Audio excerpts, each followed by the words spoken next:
এখানে রসুন কুচি, তারপর চিংড়ি মাছ, কাঁচামরিচ, পেঁয়াজ আর এখানে লতি। তো আসসালামু আলাইকুম। আসলে এই লতি রান্নাটা আমার কাছে ভীষণ ভালো লাগে খেতে। তো আজকে যেহেতু লতি রান্না করব সেটা আপনাদের সাথে শেয়ার করতেছি। আমি যেভাবে রান্না করি প্রায় রান্নায় আমি চেষ্টা করি আপনাদের সাথে শেয়ার করতে। তো আমি এখানে চিংড়ি মাছটা আগে ভেজে নিচ্ছে, কারণ চিংড়ি মাছটা ভেজে নিলে প্রথমে ফ্লেভারটা খুব ভালো আসে। তো তারপর আমি পেঁয়াজ কুচি, রসুন কুচি সব একসাথে দিয়ে দিলাম। এখানে আমি রসুন কুচিটা একটু বেশি দিলাম, কারণ আমি কচু বা কচুলতি এইগুলাতে আমি একটু রসুনটা বেশি দিই। তারপরে হচ্ছে এই তো পরে একটু আদা রসুন দিয়ে দিলাম। এই লতিটা রান্না করা অনেক সহজ আর খেতে তো অসম্ভব মজার। তো এখানে পরিমাণ মতো ঝাল দিয়ে দিলাম।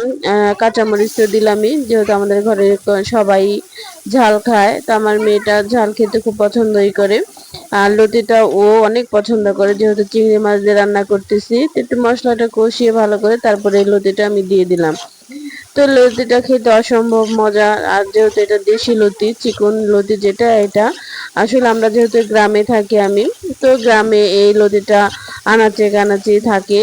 দেশি লতি এটা, জংলা কচু যেটা, ওটাই ওই লতি।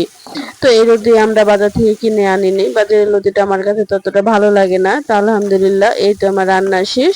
এটা খেতে অসম্ভব মজা। খেতে আসলে যারা আমরা গ্রামে থাকি তারা ফ্রেশ জিনিসটা পাই। তো সবাই ভালো থাকবেন। আল্লাহ হাফেজ।